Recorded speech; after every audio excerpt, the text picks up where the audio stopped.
Experts की सलाह माने तो N95 मास्क ही एक ऐसा तरीका है जो कि काफी इफेक्टिव माना गया है। N95 के अलावा दूसरा ऑप्शन है डबल मास्किंग। इसी वीडियो में मैंने डबल मास्किंग भी डिटेल में बताया है। नीचे डिस्क्रिप्शन बॉक्स में मैं उस वीडियो की लिंक दे दूंगी, आप उसे जरूर देखिएगा। लेकिन कई लोगों की शिकायतें आई है कि N95 मास्क कितने महंगे हैं और हम इसे रोज रोज कहाँ से खरीदें, इतने सारे मास्क कहाँ से खरीदें। एक आम आदमी के लिए ये बहुत कठिनाई की बात है। लोगों का कहना है एक तो ये N95 मास्क इतना महंगा है और ऊपर से कहते हैं कि इसे एक बार पहनो और उसे डिस्पोज कर दो। और अब जो ग्लोबल शॉर्टेज आ गया है N95 मास्क का, उसे मद्देनजर रखते हुए NCBI जो यूएसए की एजेंसी है, उन्होंने N95 मास्क के मैन्युफैक्चरर कंपनी के साथ मिलकर कुछ गाइडलाइंस जारी किए हैं। इस N95 मास्क को रीयूज कैसे करें उसकी कुछ गाइडलाइंस बताई है, जो मैं आज आपके साथ शेयर करना चाहती हूँ।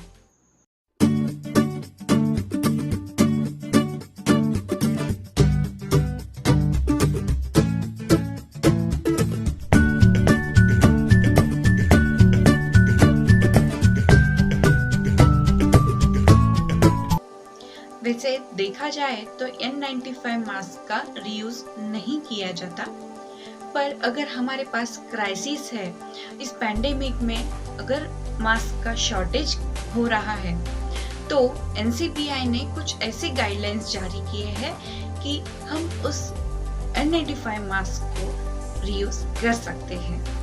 आप में से बहुत से लोग ऐसे होंगे कि N95 मास्क का रीयूज करते होंगे, पर आप कुछ गलतियां तो नहीं कर रहे हैं इसको रीयूज करते वक्त। मैंने लोगों को अक्सर बातें करते हुए सुना है कि ये मास्क पहनकर फायदा नहीं है, इससे कुछ नहीं होता है, अगर कोरोना होना है तो होगा ही। नहीं, ऐसी बात नहीं है। देखिए, एक दो बातें हैं, एक दो गलतियां हैं कि आपको N95 मास्क को लेकर नहीं करना चाहिए। जाने अनजाने में आप भी कहीं ये गलतियां तो नहीं कर रहे हैं। अब ये कौन सी गलतियां हैं मैं आपको बताती हूँ। जैसे भी कोई योद्धा युद्ध के मैदान में उतरता है तो वो अपना ढाल तलवार अच्छी मजबूत कर ही उतरता है। मेरे कहने का मतलब ये था, ऐसा मान लीजिए कि हम एक योद्धा है और हमें लड़ाई करनी है, तो हमारी ढाल और तलवार अच्छी होनी चाहिए, मजबूत होनी चाहिए। ढाल मीन्स आपका ये मास्क, सैनिटाइजर, सोशल डिस्टेंसिंग, ये मान लीजिए, और तलवार मीन्स आपकी इम्यूनिटी। इन सभी चीजों को अच्छे से मजबूत रखेंगे तो आप कोरोना की ये जंग, ये लड़ाई लड़ेंगे भी और जीतेंगे भी। सिर्फ आपको ध्यान क्या रखना है, आपको ये गिनी चुनी कुछ 2-3 बातें हैं वो ध्यान में रखनी है, वो गलतियां नहीं करनी है अपने N95 मास्क को रीयूज करते वक्त। सोप एंड वाटर से आपके मास्क को बिल्कुल नहीं धोना है। हालांकि हम सुनते आए हैं, पिछले 2 साल से सुनते आए हैं, सोप एंड वाटर से कोरोना वायरस मरता है। तो सोप एंड वाटर से आप अगर मास्क को धोएंगे तो होता क्या है, उसकी फिल्ट्रेशन कैपेसिटी लूज हो जाती है, वो फिल्टर नहीं कर पाता, तो उसकी फिल्ट्रेशन कैपेसिटी जो 95% है उससे नीचे आकर 54% तक रह जाती है। परिणाम नुकसान हो सकता है हमारा। नुकसान कैसे कि इन्फेक्शन के चांसेस बहुत ज्यादा बढ़ जाते हैं, और जो कि हम नहीं होने देना चाहते।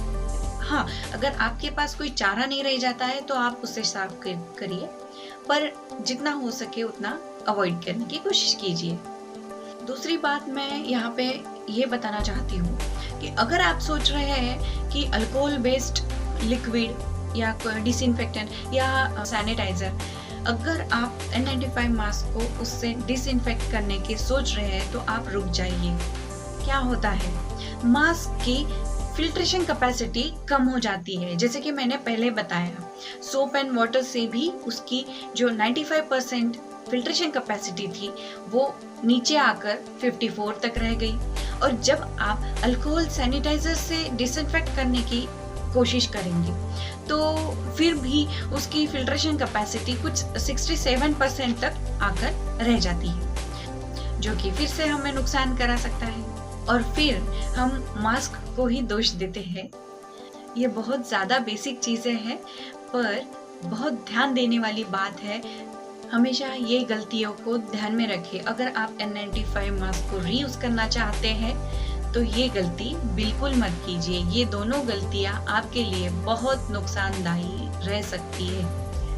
मेरा ओपिनियन आप माने तो आप ये कुछ मैंने जो बताई है ये 2 गलतियां ना करें, बिल्कुल ना करें, वरना क्या होगा, आप जाने अनजाने में वायरस के शिकार बन सकते हैं। इसी वीडियो का मैं पार्ट 2 बनाऊंगी, जिसमें आप सभी को पता चल जाएगा कि N95 मास्क की रीयूज के टॉप गाइडलाइंस क्या है, हम कैसे उसे रीयूज कर सकते हैं, उसका सही तरीका। इसी वीडियो का मैं पार्ट 2 बना रही हूँ, जो कि जल्द ही मुलाकात करते हैं आपसे एक नए वीडियो के साथ।